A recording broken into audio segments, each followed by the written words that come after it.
Hey guys, Mike here. So, interesting day on Friday. We finally got through quad witching. We got big expiration done last week. So this week we'll definitely be freed up to see where it goes. It'll be an interesting week when it comes to data and things of that nature for sure.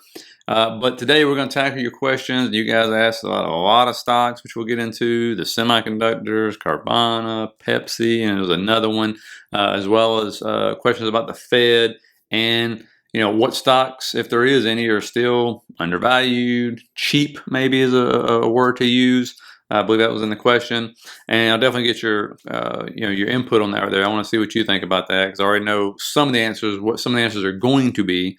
And so we'll talk about that. The first thing I want to talk about, though, is something you're seeing like really coming out in the last week, but also the last like 2 to 3 weeks. And it's AI. I mean, I've not been shy about telling my opinion on AI and what I think it's going to do. But, you have the Godfather of AI come out. He's doing multiple interviews. Just did one, I believe it was Wednesday. And so I'm going to show you a little clip of his. And he agrees with me on a certain subject, which is nice to see. But then there's also CEOs like Amazon and other CEOs of these AI companies coming out and telling you, about what they believe is going to do to the workforce in this country. And there's one phrase they use which scares the brakes off me more than anything else is all these top guys, whether it's Elon, any of the people at these top AI companies who are at the forefront pushing this, okay, saying about the same phrase, which is this right here. They are shocked at how fast it is advancing. And you're like, you guys are shocked? Like, huh? And there's just so much stuff which they talk about going on behind the scenes that we have no clue about that are going to be getting rolled out. I mean, Amazon CEO was like, they're working on, just countless projects right now in AI and stuff. And the advancements are going to be so fast. And for me, I just don't have, I can't even try to predict 5 to 10 years from now. But and listen to some of these interviews here. So one is the Godfather. You consider the Godfather of AI, super smart man, obviously. And then you'll hear what the Amazon CEO had to say. These are small clips. I edited this way down for you guys. And then one about trucking. I think for mundane intellectual labor, AI is just going to replace everybody. Now, it may well be in the form of you have fewer people using AI assistants. So it's a combination of a person and an AI assistant are now doing the work that 10 people could do previously. People say that it will create new jobs, though, so we'll be fine. Yes, and that's been the case for other technologies, but this is a very different kind of technology.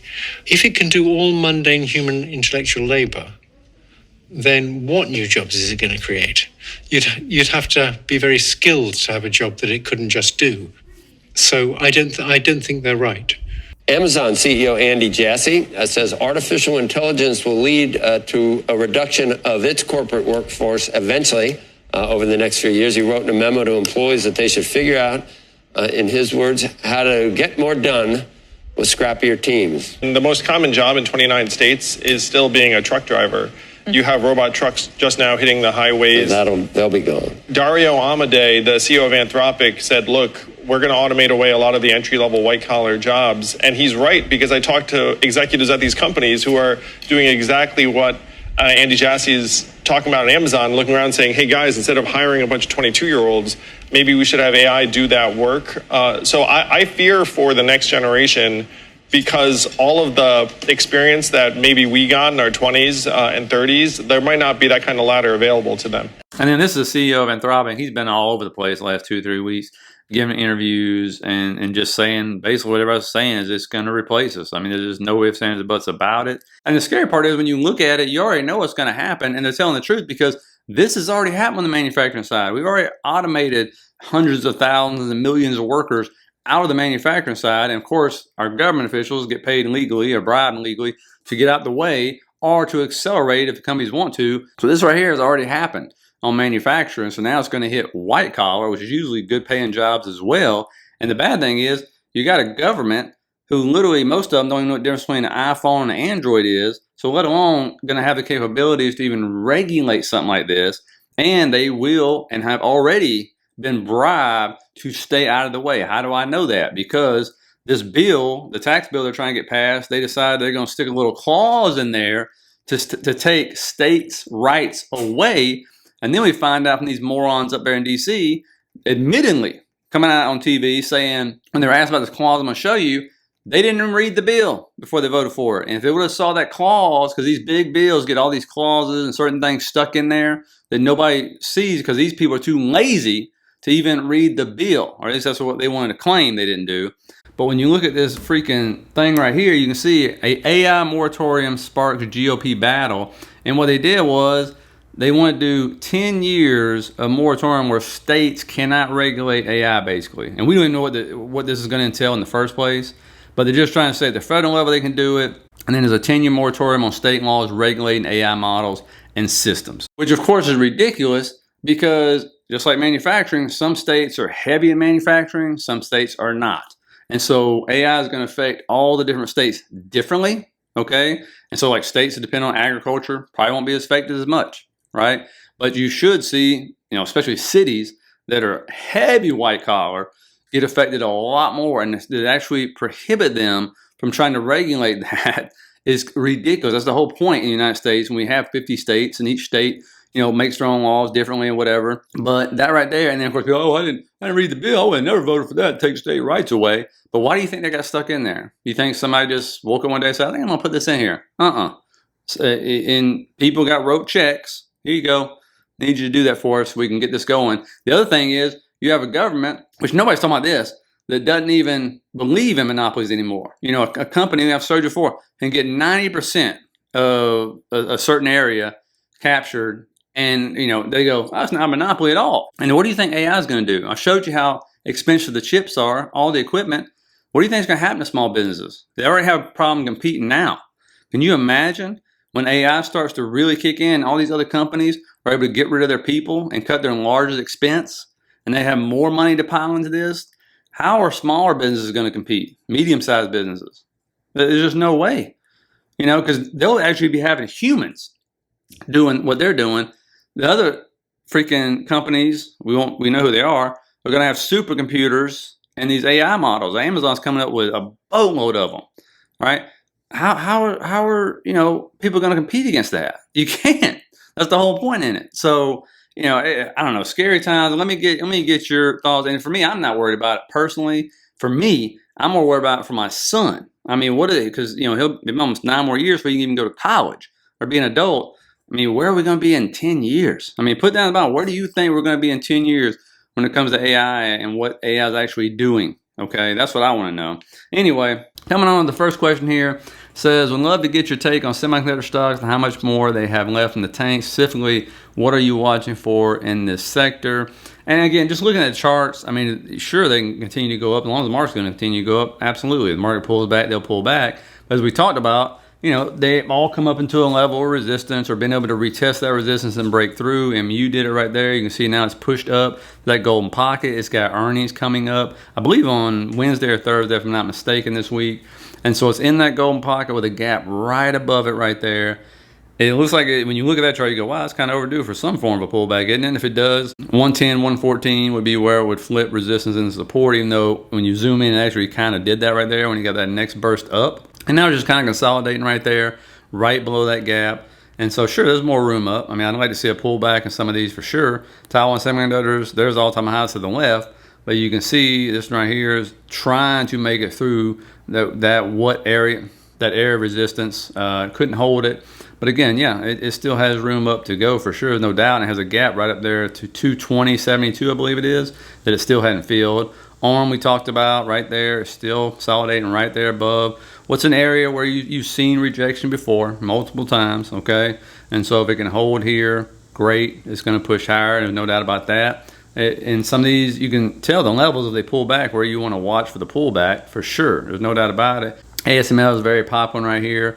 If it gets above 776.10, I believe it is, you're looking at 827.20 will be your next stop to mitigate that fair value gap right there. Intel, I don't even talk about because Intel's a mess. As you can see, all these other stocks going up, that thing just sucks our taxpayer dollars and drains us. That's all it does. Maybe it'll break that trend line at some point in time. LRCX right here in LAM, you can see a nice little decent pullback trying to turn resistance into support right here around that 88, area. Could come down around 86 right there if we pull back. If it breaks above that, you can see there's a nice big gap up there above 100 on this one. Look at SMCI. Trying to break out today, failed to break out. It's it's trying to retest right here today, or it's actually, this was yesterday, excuse me. So I'm thinking about it, but this one easily can go to $47, $50 right there. AMD continues to move up. We keep putting boxes and levels, and it keeps mitigating them. So again, I'll take that one off. But looking right now, the targets as we keep going, look for 142, I believe it is, to fill that gap. If it does come down, just look at the 200 moving average. That's what we're looking at. If it gets a retest there, great. See if that holds. If it does, then we move up. Yeah, your overall big target on this one is 173 to 175, believe it or not. And there's gaps all the way up. All right, if you just look on this thing, you can see the levels where you're looking to go. Around 158, 88 fills another gap. There's 174 right there. And so, again, this is a laggard, okay? It kind of takes us to another question we're going to talk about. Avgo just been consolidating after earnings right there in that same area. And as you can see, it's just wedging tighter and tighter and tighter for one move or the other. Again, market goes down. This is going to go down with it. Probably going to retest 240. If not, if we break above that trend line, then we're heading back to all-time highs to break that around 260. And then we pull up NVIDIA. I mean, you can see basically it's just consolidating right here. I mean, it's stuck in like a 3% range now for almost 2 full weeks. And so it's definitely setting up for a lot of these are, for a much bigger move. And so, you would think we're coming into the last week where it's kind of like iffy, and then usually July, it is a very bullish month for the stock market. Normally, at least the first 2 weeks are. And so, SMH, for example, you can see it broke above that trend line. What's it doing? It's all it's doing is consolidating and coiling up, right? And these have had a big move. I mean, they've been the leader out of this bottom here. You look at stocks, so again, another one with a trend line coming down, trying to break above it, just kind of consolidating on it, can't hold it. But if that one breaks out, there's 24 to 26.50 on that one. If we can't hold that, coming back down to around 19.50 on that one. So semiconductors do have room to run. Obviously, they've had a big move, which is why you see a lot of them consolidating. Makes up about 12% of the S&P. And so if they pull back, the market's pulling back. But if we can get another run up to all-time highs, semiconductors, especially the laggards, seem to want to lead the way. Now, next question here is, an average Joe retail investor, can you name some stocks that stay under the radar and do well? There is so much volatility in the mega cap stocks that it makes it difficult to make money if you just hold these stocks. Next from Dr. Marcus, kind of the same thing. Is there anything still cheap enough and worth buying besides stupid in phase? Are there any stocks that are still cheap, worth looking at, that are at somewhat reasonable prices? And let me know what you think in the comments. If you can think of any that fly on the radar, that'll still, not super expensive, because when you're sitting this close to all-time highs, when you've had these crazy run-ups and all these stocks, you got the high beta stuff still just flying, by the way. To prove that, just look at ARK-K, for example. And so, and again, what you consider cheap or undervalued or underpriced is an eye to the beholder. Some people literally just go off charts. Some people look at the financials. Some people combine those two to see what the valuation is versus the fundamentals on the chart. So that really depends. I mean, because the reason why something is considered cheap, there might be a good reason for it. We're fixing to talk about one of those stocks, but there's a reason. If the market ain't buying it, then maybe or it's going down and the market's going up still, or a stock is down 40-50% when you see all these other stocks that are doubled already since like April 17th. That might be a reason for that. So if you're willing to hold them for a long time, usually the laggards start to make up. I mean, look at Apple, right? How much of a laggard that is. You look at certain types of insurance companies like UNH, which had a whole bunch of trouble, still holding 300 though, still way below its weekly moving average, all its moving averages for that matter, the 50 week, or the 50, estimating everything else. But I know a lot of people are automatically going to bring up, what about Lulu? What about Nike? And with stocks like that, you just got to ask yourself, like, why are they in the dumps? Like, what is happening when all these other stocks are recovering? Okay. And so, but people look at those and some people say, oh yeah, those are undervalued. Cool. I mean, if you like Nike at whatever, 200, I'll just make a number up, 200, you can love where it's at now. Right. And so, you just got to be careful when you start using the word cheap, or maybe you consider them undervalued or whatever. When you're looking at a chart going, wow, it's still down 70%. Might be a reason. It's down 70%. Okay. And eventually, usually, those do end up getting bought up. We've seen this from a lot of these different companies, right? Where you had a bunch of laggards and all of a sudden they're getting pushed up. Okay, the big money loves to rotate into the laggards eventually. You just don't know when it's going to happen. So let me know what you guys have a list on that for, okay? Now, next says, if you get a chance, could you do CVNA, which is Carvana, very high flying stock as always. Every once in a while we talk about this one. What's really crazy to think about is this stock has had a 9,400% run in 893 days, and it still ain't reached all-time highs. Isn't that crazy right there? So we'll mark that out. And the question is, did it come all this way to not reach all-time highs, right? And this would be the greatest double top in history. I got to believe it has to be. Can you name another stock that would be a greater double top than this thing? But, you know, I'm not saying that's going to happen. I'm just saying it would be a great double top. But one thing it has done quite a bit here is it'll come down, retest what was resistance, and flip it into support multiple times. All right, and that's what it's doing right now. It's coming back down. See where this was resistance and support and all that, and now it's starting to bounce from there again. It only has like 18% to get to all-time highs, which is nothing for Carvana. It can do that in like 2 days minimum. And so, you know, we'll see. Let me know if you think this is going to all-time highs, gonna double top, if you're in it, all that fun stuff. Congratulations, especially if you wrote options up. Good Lord, that is insane. And we go over what it loves to do more than anything else is it loves those fair value gaps, which I love too, right? Especially the weeklies. And usually what it'll do is it'll come up, come back down, test the level. There's a weekly fair value gap right there. And boom, away it goes. Same thing you see over here.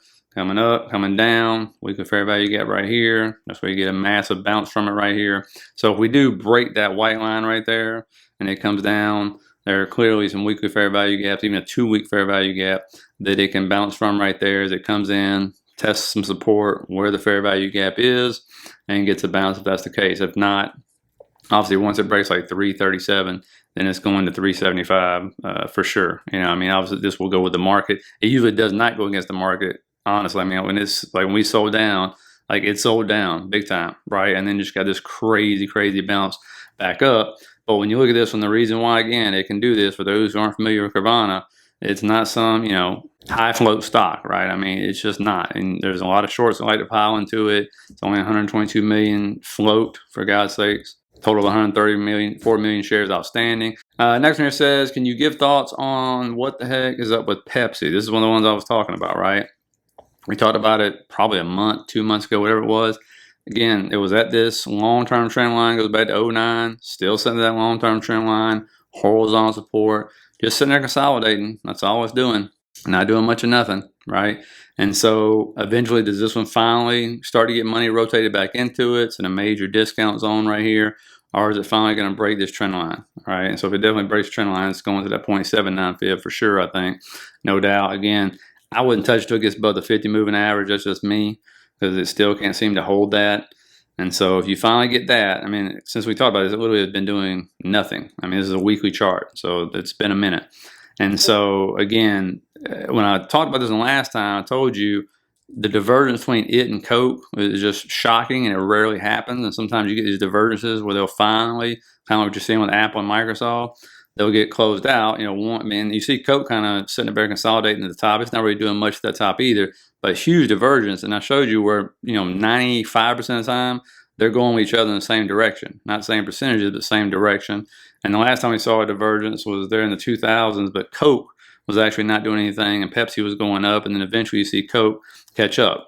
And so, you know, eventually, usually if they fix their stuff, you'll see money roll back in, right? And try to take advantage of it. It is still a big brand and all that fun stuff. And so this is only the second divergence we've seen in whatever 20 plus years. So we'll see if they finally catch a bid or not, but you just don't want to break that trend line. Last one here says, I know this is a very political topic, but what is your view on immigration? I say this one real last because this is a hot butt topic.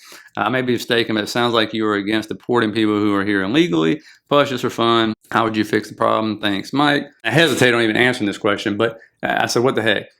I am absolutely all for deporting illegal people. If you're here illegally, you know, that is what it is, right?